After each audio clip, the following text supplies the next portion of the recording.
अच्छा सुनो जी, मेरा नाम रिया है। उम्र 21 साल। मैं नर्स हूँ अपने छोटे से शहर के सिविल अस्पताल में। गांव के बिल्कुल किनारे वाला ये शहर, जहाँ सुबह को मुर्गों की आवाज़, दूध वाले की साइकिल की घंटी और कबूतरों की गुड़गुड़ाहट से दिन शुरू होता है। लोग मुझे देखकर कहते हैं, रिया दीदी की मुस्कान में ही इलाज है। लेकिन अंदर से मैं खुद बहुत सी उलझनों में उलझी रहती हूँ। मेरा बदन थोड़ा सा भरा भरा, जैसे गांव की बाड़ी में पकती हुई गहरी लाल टमाटर, नरम, रसीला और थोड़ा सा उभरा हुआ। जब सुबह नहाकर आईने के सामने खड़ी होती हूँ तो अपनी आंखों को देखती हूँ, काली बड़ी बड़ी, जिसमें कभी कभी अपने आप ही एक शरारती चमक आ जाती है। ब्लाउज़ की वो हल्की सी टाइट फिट जो मेरी छाती को थोड़ा सा उभार देती है, और जब मैं सांस लेती हूँ तो वो हल्का सा ऊपर नीचे होता है। मेरी कमर की वो मदक कर्व जो साड़ी के पल्लू के नीचे छुप जाती है। कभी सोचती हूँ, क्या कोई नोटिस करता होगा? फिर तुरंत गाल गर्म हो जाते हैं और मैं अपने आप को डांटती हूँ, रिया क्या बकवास सोच रही है तू? शर्म नहीं आती? आज भी सुबह अस्पताल जाने से पहले मैं अपने कमरे में खड़ी थी। मम्मी ने बाहर से आवाज़ लगाई, रिया चाय ठंडी हो रही है बेटा, जल्दी आ जा। मैं मुस्कुराई और जल्दी से दुपट्टा संभाल कर बाहर आ गई। घर में आज भी वही पुरानी घर की डायनामिक्स चल रही थी। पापा अखबार पढ़ रहे थे। छोटे भाई राहुल अभी भी कॉलेज के कपड़ों में सोफे पर लेटकर फ़ोन चला रहा था, और मम्मी किचन में चाय छोड़कर रोटी बेल रही थी। आज अस्पताल में कितनी ड्यूटी है? पापा ने अखबार के ऊपर से आंख उठाकर पूछा। उनकी आवाज़ में वही पुरानी चिंता थी। लड़की बाहर जॉब करती है तो परिवार को फिक्र तो होती ही है। पापा, आज नॉर्मल शिफ्ट है, शाम को 4 बजे तक आ जाऊंगी, मैंने चाय का कप हाथ में लेते हुए कहा।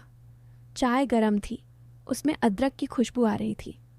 मैंने एक छोटी सी सिप ली और आंखें बंद कर ली। ये छोटे शहर की सुबह की खुशबू ही कुछ अलग है। राहुल ने फ़ोन से नज़र हटाकर मुझे देखा और शरारती मुस्कान के साथ बोला, दीदी आज भी वो नया डॉक्टर आया होगा ना, जो पिछले हफ्ते ज्वाइन हुआ है? लोग तो बोल रहे थे कि बहुत हैंडसम है। मेरा दिल एक पल के लिए धड़क गया। मैंने उसको घूर कर देखा। चुप कर राहुल, तू अपनी पढ़ाई पर ध्यान दे, डॉक्टर से मुझे क्या मतलब? लेकिन अंदर ही अंदर मेरा मन थोड़ा सा उछल पड़ा। डॉक्टर अर्जुन, वो नए डॉक्टर, पिछले हफ्ते ही सिविल अस्पताल में ज्वाइन हुए थे। लंबे कद काठी, सीरियस चेहरा, लेकिन जब वो मरीज़ों से बात करते हैं तो उनकी आवाज़ में एक ऐसी नरमी होती है जो दिल को छू जाती है। मैंने उनको सिर्फ ड्यूटी के दौरान देखा था। वो सफ़ेद कोट में, स्टेथोस्कोप गले में लटकाए, और कभी कभी उनकी नज़र मेरी तरफ भी पड़ जाती थी। बस नज़र, कुछ ज़्यादा नहीं। मम्मी ने रोटी बेलते हुए कहा, अरे राहुल चुप कर, रिया अपना काम करती है, उसको किसी डॉक्टर की फ़िक्र नहीं, बस घर टाइम पर आ जाना बेटा। मैं मुस्कुराते हुए उठी, अपना पर्स उठाया और अस्पताल के लिए निकल पड़ी। रास्ते में साइकिल पर जाते हुए हवा मेरे पल्लू को थोड़ा सा उड़ा रही थी। अस्पताल पहुंचते ही शिफ्ट शुरू हो गई। आज ओपीडी में बहुत रश था। मैं मरीज़ों को ब्लड प्रेशर चेक कर रही थी, इंजेक्शन दे रही थी और रिकॉर्ड्स मेंटेन कर रही थी। दोपहर के आसपास 2 बजे डॉक्टर अर्जुन आए। उन्होंने सफ़ेद कोट पहना हुआ था, बाल थोड़े से उड़े हुए, जैसे सुबह जल्दी में आए हों। रिया, ये पेशेंट का फ़ाइल देखना, ब्लड शुगर हाई लग रहा है, उन्होंने मुझे फ़ाइल देते हुए कहा। उनकी उंगलियां मेरी उंगलियों को हल्का सा छू गईं, सिर्फ 1 सेकंड के लिए, लेकिन उस टच से मेरी कलाई में करंट सा दौड़ गया। मैंने जल्दी से फ़ाइल ले ली और आंखें नीचे कर लीं। जी सर, मैंने धीरे से कहा। उनकी आंखों में कुछ था, एक हल्की सी मुस्कान, जैसे वो भी जान गए हों कि मैं शर्मा रही हूँ। फिर वो अगले पेशेंट के पास चले गए। मैं वहाँ खड़ी रही, दिल की धड़कन तेज़ हो रही थी। क्या ये सिर्फ मेरा दिमाग है, या सच में उनकी नज़र में भी कुछ है? पूरा दिन ऐसे ही गुजरा। हर बार जब वो मेरे पास आते, कुछ इंस्ट्रक्शन देते, तो उनकी आवाज़ में एक ऐसी वार्मथ होती थी जो मुझे अंदर से गर्म कर देती थी। एक बार जब मैं बैंडेज लगा रही थी, उन्होंने मेरे हाथ को थोड़ा सा पकड़कर डायरेक्शन दिया। उनकी हथेली गर्म थी, मजबूत। मैं शर्मा गई, आंखें झुका लीं, लेकिन दिल में एक अजब सी खुशी भी थी। शाम को ड्यूटी ख़त्म होते ही मैं घर लौट आई। घर पहुंचकर मम्मी ने पूछा, कैसा रहा दिन बेटा? मैंने बस मुस्कुराते हुए कहा, ठीक था मम्मी।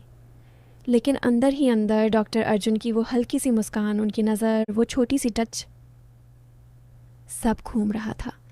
रात को खाना खाते वक्त भी मेरा मन कहीं और था। राहुल ने फिर से छेड़ा, दीदी आज डॉक्टर से बात हुई क्या? मैंने उसके सर पर थप्पड़ मार दिया। चुप कर, पढ़ाई कर अपनी। रात को अपने कमरे में लेटकर मैं सोच रही थी, मैं 24 साल की हूँ, फैमिली वाली लड़की, नर्स का काम करती हूँ। ऐसे फीलिंग्स क्यों आ रहे हैं? क्या ये अट्रैक्शन है या बस अकेलापन? पर उनकी याद आते ही दिल की धड़कन तेज़ हो जाती थी। मैं पलट गई, तकिए को गले से लगाया और धीरे से मुस्कुराई। कल अस्पताल में क्या होगा ये सोचकर ही नींद आ गई। अगली सुबह फिर वही रूटीन, लेकिन आज मेरे मन में कुछ अलग सा था। रात भर सपनों में भी डॉक्टर अर्जुन की वो हल्की मुस्कान घूमती रही। मैंने जल्दी से नहाया, साड़ी पहनी, आज हल्के गुलाबी रंग की, जिसमें मेरी कमर की लकीर थोड़ी साफ दिखती है। ब्लाउज़ थोड़ा सा टाइट था, लेकिन मैंने दुपट्टा अच्छे से संभाल लिया। आईने में खुद को देखा तो गालों पर हल्की लाली आ गई। रिया संभल के, ये सिर्फ काम है, मैंने खुद को समझाया, लेकिन दिल मानने को तैयार नहीं था। नीचे मम्मी ने फिर से आवाज़ लगाई, रिया नाश्ता तैयार है, जल्दी कर, देर हो जाएगी। मैं नीचे आई तो पापा चाय पी रहे थे। राहुल अभी भी सो रहा था। मम्मी ने परोसते हुए पूछा, कल रात तू कुछ परेशान लग रही थी बेटा, अस्पताल में कोई बात हुई क्या? मैं चौंक गई। नहीं मम्मी, सब ठीक है, बस थकान थी। मैंने पराठा तोड़ा और मुंह में रख लिया, लेकिन स्वाद का ध्यान ही नहीं था। मन में बस एक ही चेहरा घूम रहा था, अर्जुन सर। उनकी वो मजबूत कदकाठी, सफ़ेद कोट में भी जो अंदाज था, और वो तरीका जिसमें वो मरीजों को समझाते हैं। राहुल आखिरकार नींद में आंखें मलता हुआ आया। दीदी आज भी डॉक्टर वाली ड्यूटी? उसकी शरारत भरी नज़र देखकर मैंने उसकी पीठ पर हल्का थप्पड़ मारा। तू चुप रह, अपनी पढ़ाई देख। मम्मी हंस पड़ी। ये भाई बहन का प्यार ही अलग है। घर से निकलते वक्त पापा ने कहा, बेटा ध्यान रखना, शहर छोटा है लेकिन लोग बातें बनाते हैं। उनकी बात में चिंता थी, लेकिन मैंने मुस्कुराकर सिर हिला दिया। साइकिल पर अस्पताल जाते हुए हवा मेरे पल्लू को छेड़ रही थी। दिल में एक अजीब सी बेचैनी थी। क्या आज वो फिर मेरे पास आएंगे? क्या फिर कोई छोटा सा टच होगा, या बस नज़रों का खेल? अस्पताल पहुंचकर शिफ्ट शुरू हुई। आज इमरजेंसी में थोड़ा ज़्यादा काम था। एक बुज़ुर्ग आंटी को चक्कर आ रहे थे। मैं उनका ब्लड प्रेशर चेक कर रही थी कि अचानक डॉक्टर अर्जुन वहाँ आ गए। रिया क्या रिपोर्ट है? उन्होंने पूछा। उनकी आवाज़ करीब से सुनकर मेरी रीढ़ में सिहरन सी दौड़ गई। सर बीपी थोड़ा लो है और शुगर भी अनकंट्रोल लग रहा है, मैंने फ़ाइल दिखाते हुए कहा। हम दोनों एक ही टेबल के पास खड़े थे। उनकी बाँह मेरी बाँह को हल्का सा छू गई, सिर्फ कपड़े के ऊपर, लेकिन वो गर्माहट महसूस हुई। मैंने नज़रें नीचे कर लीं। उन्होंने मरीज़ को देखा, कुछ दवाइयाँ लिखीं और फिर मेरी तरफ मुड़े। रिया तुम अच्छा काम करती हो, पेशेंट्स तुम्हें बहुत पसंद करते हैं, उन्होंने कहा। उनकी आंखों में एक गहरी नज़र थी, जैसे वो सिर्फ काम की बात नहीं कर रहे। मैं शर्मा गई। थैंक यू सर, आपकी गाइडेंस से ही सब आसान हो जाता है। उस दिन कई बार हमारा सामना हुआ। एक बार मेडिसिन रूम में दवाइयाँ लेते वक्त उनकी उंगलियाँ मेरी उंगलियों पर रुक गईं। ये वाली दवा सावधानी से देना, उन्होंने धीरे से कहा। उनकी सांस की हल्की गर्माहट मेरे कान के पास आई। मैंने सिर हिलाया, गला सूख गया था, दिल ज़ोरों से धड़क रहा था। क्या वो जानबूझकर इतना करीब आ रहे हैं, या ये मेरी कल्पना है? दोपहर का ब्रेक था। मैं स्टाफ रूम में बैठी चाय पी रही थी। सहेली प्रिया भी साथ थी। रिया नया डॉक्टर तो काफ़ी अच्छा है ना, तू उसके साथ काम करती है, कुछ खास बात हुई? प्रिया ने टेढ़ी मुस्कान के साथ पूछा। मैं हंस दी, लेकिन गाल लाल हो गए। अरे पगली, क्या खास, बस काम की बातें। लेकिन अंदर ही अंदर मैं सोच रही थी, काम की बातें ही क्यों इतनी दिलचस्प लग रही हैं? प्रिया ने कंधा हिलाया। देख, छोटे शहर में ऐसे डॉक्टर कम मिलते हैं, अगर कुछ हो तो बता देना। ब्रेक के बाद फिर काम शुरू। एक केस था, छोटे बच्चे का इंजेक्शन। बच्चा रो रहा था। डॉक्टर अर्जुन ने बच्चे को संभाला और मुझे इशारा किया। रिया तुम पकड़ो, मैं इंजेक्शन दूंगा। मेरे हाथ बच्चे की बाँह पर थे और उनके हाथ मेरे हाथ के बिल्कुल पास। वो पल, इतना करीब, इतना गर्म। बच्चा चुप हुआ तो उन्होंने मुस्कुराकर कहा, तुम्हारी मौजूदगी में सब शांत हो जाता है। मैंने बस जी सर कहा और बाहर निकल आई। दिल में तूफान था, शाम होते होते ड्यूटी ख़त्म हुई। घर लौटते वक्त रास्ते में बारिश की कुछ बूंदें पड़ीं, लेकिन मैंने जल्दी साइकिल तेज़ कर दी। घर पहुंचकर कपड़े बदलते वक्त आईने में खुद को देखा। मेरी साड़ी थोड़ी गीली हो गई थी, ब्लाउज़ चिपक रहा था, गालों पर लाली थी। रिया, ये क्या हो रहा है? मैंने खुद से पूछा। रात को खाने के टेबल पर परिवार इकट्ठा था। मम्मी ने पूछा, आज अस्पताल में कैसा रहा? मैंने सामान्य बातें बताईं, लेकिन राहुल ने फिर चिढ़ाया। दीदी का चेहरा आज चमक रहा है, डॉक्टर वाला असर है क्या? पापा ने उसे डांटा। चुप कर, रिया अच्छी लड़की है। लेकिन मम्मी ने मुझे गौर से देखा। बेटा, कोई परेशानी तो नहीं? मैंने मुस्कुराकर इनकार कर दिया। खाना खाकर मैं अपने कमरे में चली गई। खिड़की से बाहर गांव की रोशनी दिख रही थी। फ़ोन पर एक मैसेज आया, अस्पताल ग्रुप का, जिसमें डॉक्टर अर्जुन ने भी कुछ काम की बात लिखी थी। मैंने उसे पढ़ा और मुस्कुरा दी। उस रात नींद देर से आई। मन में सवाल घूम रहे थे। क्या ये बस आकर्षण है या कुछ और? परिवार, समाज, छोटा शहर, सब कुछ सोचकर मन उलझ जाता था। लेकिन उनकी याद आते ही एक मीठी सी खुशी छा जाती थी। अगले कुछ दिन ऐसे ही बीते। हर सुबह अस्पताल जाते वक्त उम्मीद, हर शाम लौटते वक्त उनकी याद। एक दिन ओपीडी में बहुत भीड़ थी। मैं थक गई थी। डॉक्टर अर्जुन ने मुझे देखा और कहा, रिया, थोड़ा आराम कर लो, पानी पी। उनकी चिंता में एक खास नरमी थी। मैंने पानी लिया, उनकी तरफ देखा, नज़रें मिली। एक पल के लिए सब शांत सा लग गया। फिर मैंने नज़र हटा ली, लेकिन दिल नहीं हटा। घर पर मम्मी ने रिश्ते की बात शुरू कर दी। रिया, अब उम्र हो गई है, एक अच्छा लड़का देखें। मैं चुप रही। राहुल हंसा, लेकिन पापा ने गंभीरता से कहा, देखो बेटा, जो भी हो, परिवार की इज्जत का ध्यान रखना। मेरा मन भारी हो गया।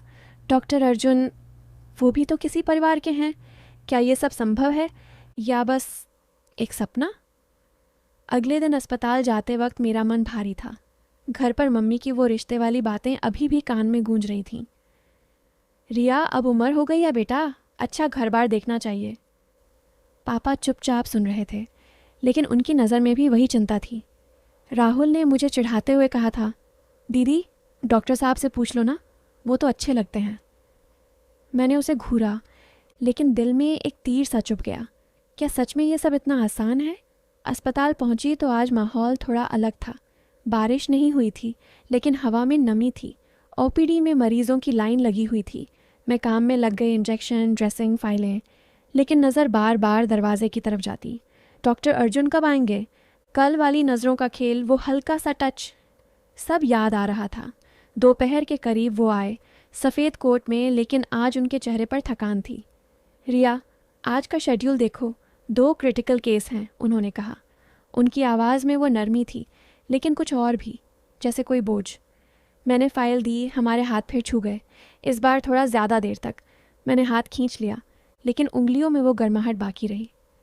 सर, आप ठीक तो हैं? थके हुए लग रहे हैं, मैंने हिम्मत करके पूछा। वो मुस्कुराए, लेकिन वो मुस्कान थोड़ी अधूरी थी। बस रिया, कल रात ड्यूटी थी, घर की कुछ बातें भी, चलो काम पर ध्यान देते हैं। उनकी बात अधूरी लगी। मैंने और पूछना चाहा, लेकिन प्रिया पास आ गई तो चुप हो गई। पूरे दिन हम साथ काम करते रहे। एक बूढ़े अंकल का केस था, जिन्हें दिल की दिक्कत थी। डॉक्टर अर्जुन उन्हें समझा रहे थे और मैं उनके बगल में खड़ी नोट्स ले रही थी। उनके कंधे मेरे कंधे से हल्का सा टकराए। मैं शर्मा गई, लेकिन हटने की बजाय एक पल रुक गई। उनकी खुशबू, हल्की दवा और आफ्टर शेव की, मेरे आसपास फैल गई। तुम बहुत स्मार्ट हो रिया, उन्होंने धीरे से कहा। ऐसे काम करने वाली लड़कियां कम हैं। उनकी नज़र मेरी आंखों में गहरी उतर गई। मैंने नज़रें झुका लीं, लेकिन दिल ज़ोर से धड़का। ये नज़रें सिर्फ तारीफ़ की नहीं लग रही थीं। ब्रेक में स्टाफ रूम में हम अकेले हो गए। प्रिया कहीं चली गई थी। मैं चाय बना रही थी। सर, चाय लेंगे? मैंने पूछा। उन्होंने सिर हिलाया और पास आकर खड़े हो गए। रिया, तुम्हें कभी लगता है कि छोटे शहर में रहना कितना मुश्किल होता है? परिवार, समाज, सबकी उम्मीदें। उनकी आवाज़ में दर्द था। मैंने कप थमाया, हमारे हाथ फिर मिले। इस बार मैंने हाथ नहीं खींचा। हाँ सर, लगता है। मैं भी परिवार की इज्जत के बारे में सोचती रहती हूँ, लेकिन दिल, वो अपनी राह चुनता है ना। वो मेरी तरफ देखकर मुस्कुराए। तुम्हारा दिल क्या कहता है रिया? सवाल सीधा था। मेरा गला सूख गया। मैंने चाय का कप रख दिया और कहा, सर, दिल तो कहता है कि सच्चाई का साथ देना चाहिए, लेकिन डर भी लगता है। हमारी नज़रें मिली। पल भर के लिए समय रुक सा गया। उनकी आंखों में वो आकर्षण साफ दिख रहा था जो मैं महसूस कर रही थी। लेकिन फिर किसी मरीज़ की आवाज़ आई और पल टूट गया। शाम को ड्यूटी ख़त्म हुई। घर लौटते वक्त मन में तूफ़ान था। मम्मी ने रात को फिर रिश्ते की बात छेड़ी। एक लड़का है, शहर से बाहर, सरकारी नौकरी, अच्छा परिवार, मिल ले। मैं चुप रही।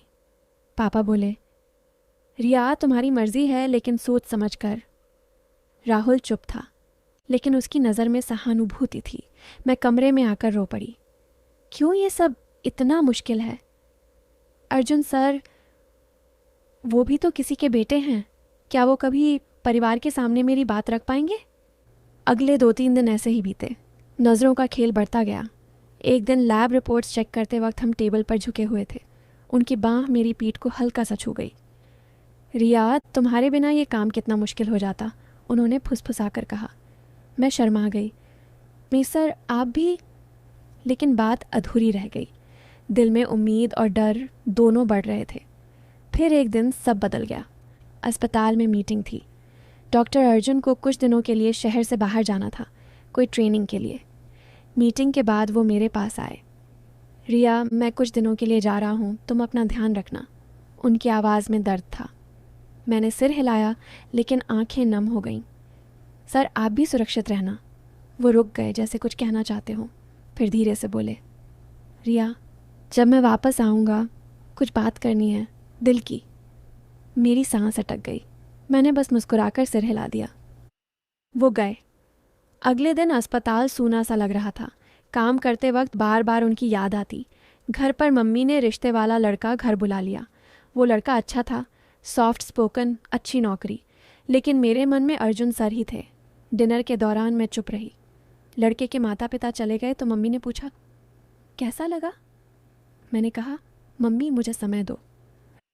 राहुल ने रात को मेरे कमरे में आकर कहा, दीदी मैं जानता हूँ डॉक्टर अर्जुन सही है ना? मैं हैरान रह गई। तू कैसे? वो मुस्कुराया। दीदी, तुम्हारी आंखें बताती हैं, लेकिन परिवार को कैसे मनाओगी? मैंने उसे गले लगा लिया। छोटा भाई भी समझदार हो गया था। 10 दिन बाद अर्जुन सर वापस आए। अस्पताल में उनकी पहली ड्यूटी पर मैं नर्वस थी। उन्होंने मुझे बुलाया, रिया मेरे केबिन में आओ। मैं गई। दरवाज़ा बंद करके उन्होंने कहा, रिया, ये 10 दिन मैंने बहुत सोचा। मैं तुम्हें पसंद करता हूँ, बहुत। लेकिन मेरी अपनी कहानी है। फिर उन्होंने बताया, उनकी माँ बीमार हैं और परिवार चाहता है कि वो शहर से बाहर शादी करें ताकि माँ का इलाज अच्छे अस्पताल में हो सके। लेकिन उनका दिल यहाँ है। मेरा दिल टूट सा गया। लेकिन फिर उन्होंने मेरे हाथ थामे, पहली बार इतनी खुलकर। रिया, अगर तुम तैयार हो तो हम परिवार को समझाएंगे। सच्चा प्यार रास्ता बना लेता है। मेरी आंखों से आंसू निकल आए। सर, अर्जुन, मैं भी। हमारी नज़रें मिलीं। कोई टच नहीं, कोई गले नहीं, बस दिलों का मिलना। घर आकर मैंने सब बताया। पहले तो तूफान आया। पापा नाराज़ हुए। डॉक्टर है, अच्छा है, लेकिन परिवार की सहमति? मम्मी रोईं। राहुल ने साथ दिया। कई दिन की बातचीत, रिश्तेदारों की सलाह के बाद आखिरकार परिवार मान गया। अर्जुन सर के परिवार से भी मुलाकात हुई। उनकी माँ ने मुझे देखकर कहा, बेटी तू मेरे बेटे को संभाल लेगी। कहानी का मोड़ यहाँ आया। वो दिन जब हम दोनों ने फैसला किया कि प्यार को परिवार के साथ जोड़ेंगे, न कि अलग करके। छोटे शहर की रियलिटी, डर, उलझने सब पार करके हमने एक नई शुरुआत की। आज भी जब मैं अस्पताल जाती हूँ तो उनकी नज़र मिलती है और दिल कहता है, ये सच्चा है। रिया की कहानी यहीं ख़त्म नहीं होती, लेकिन ये पल हमेशा याद रहेगा। प्यार कभी आसान नहीं होता, लेकिन जब दिल सच्चा हो तो वो सब कुछ संभव कर देता है।